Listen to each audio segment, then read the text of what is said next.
Ketika Anda mensifati Allah, Dia yang menghidupkan.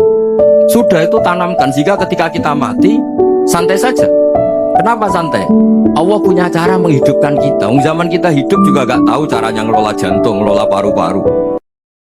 Jadi makanya di hikam itu terkenal kata-kata manusia itu siapa? Manusia itu mangkanat mahasinuhu masawiyah, pakai falatakunu masawihi masawiyah.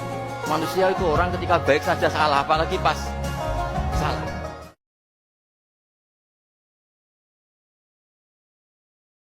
Saya pernah ngikuti satu diskusi tentang ulumul Quran. Paling kalau kenang saya ditanya, Pak Bahak, solusi apa untuk zaman ini? Saya bilang, ngikuti ayat orang baik itu siapa? Alladzina yunfikuna fis-sarra wad-dharra. Orang yang hubungannya dengan orang lain itu berkontribusi. Yunfikun itu memberi, berkontribusi. Baik saat senang maupun saat susah. Wal kadhiminal ghaidha, ketika kecewa itu bisa mengendalikan emosi. Terus wal afina anin nas, mudah memaafkan. Saya itu lama merantau di Jogja, sering ke Jakarta. Mujizatnya Quran tuh paling berasa itu ya hal-hal seperti ini.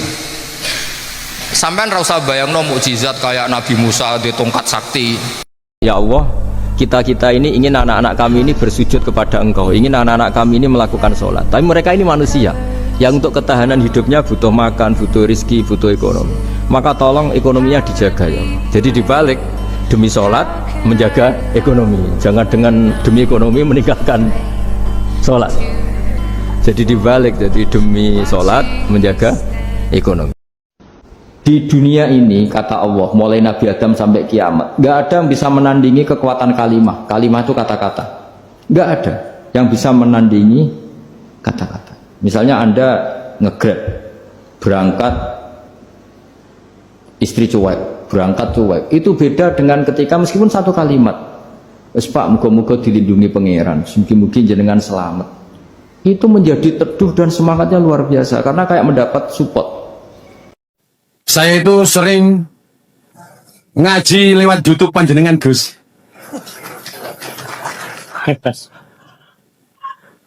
Nopo ilmu kula niki barokah. Karena saya ngaji lewat YouTube panjenengan, saya tidak izin. So tetap barokah dan kebaikan itu mah gak perlu minta izin. Kalau kebaikan minta izin jadi repot. Jadi kalau dalam kitab fikih disebut iktifaan bil izni syar'i, karena syara akan selalu memberi izin sama kebaikan. Itu udah hanya masalah YouTube sampean. Tadi melihat wajah Gus Ali ibadah, pamit dulu. Nanti kalau ada orang alim lewat mau lihat juga, pamit dulu. Lama-lama mau baca sholawat, ya Rasulullah pamit dulu mau baca sholawat. Jadi semua kebaikan itu cukup iktifaan bil izni syar'i. Saya itu sering ngaji lewat YouTube panjenengan Gus.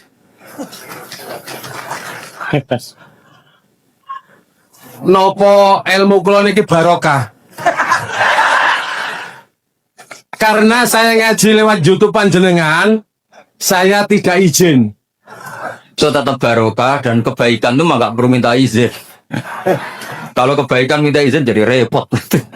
Jadi kalau dalam kitab fikih disebut iktifaan bil izni syar'i, karena syara akan selalu memberi izin sama kebaikan. Itu udah hanya masalah YouTube sampean. Tadi melihat wajah Gus Ali ibadah, pamit dulu.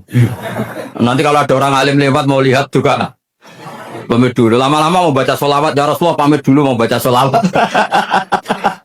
Jadi semua kebaikan itu cukup iktifaan bil izni syar'i.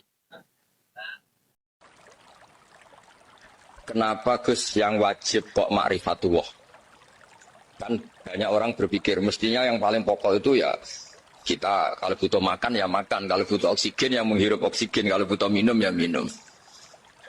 Terus saya balik tanya, kalau Anda masuk rumah, di situ ada makanan sudah disediakan, ada fasilitas MCK, kamar tidur, semuanya lengkap. Kalau Anda orang normal itu paling kamu tanyakan tuh yang punya itu siapa, apa makan dulu. Mesti ingin tanya, ini milik siapa? Dan dibolehkan nggak saya makan? Jadi ma'rifatullah itu fitrah. Fitrah manusia itu pasti nyari tahu dulu. Sehingga normalnya kita hidup di dunia, tahu-tahu ada bumi kita tinggal make, ada air kita tinggal make, ada apa saja kita tinggal make. Pertama pertanyaan kita tentu kalau kita orang normal tuh ini milik siapa? Yang menciptakan siapa? Itu disebut ma'rifatullah. Saya beri contoh, sampean kalau sekarang masih miskin berbahagialah. Karena miskin itu mudah jadi orang dermawan. Kalau orang sudah kaya itu ribet. Coba misalnya sampean jadi santri saya, tak contohkan. Biasanya santri kalau sama kiainya akan loyal. Kamu miskin punya ayam 2, tak minta 1 boleh enggak? Boleh, padahal itu 50%. Ya. Terus punya uang 100.000, tak minta 50.000 kira-kira boleh enggak? Boleh, padahal itu 50%. Tapi kalau kamu kaya, punya uang 1 miliar, tak minta 500 juta, boleh enggak kira-kira? Padahal itu berapa? 50%. Gampang mana dermanya orang kaya sama orang miskin? Untuk mengamal 50, itu mahasiswa yang masih miskin-miskin, uangnya hanya 100.000, nraktir temannya habis nggak masalah. Padahal itu berarti 100%.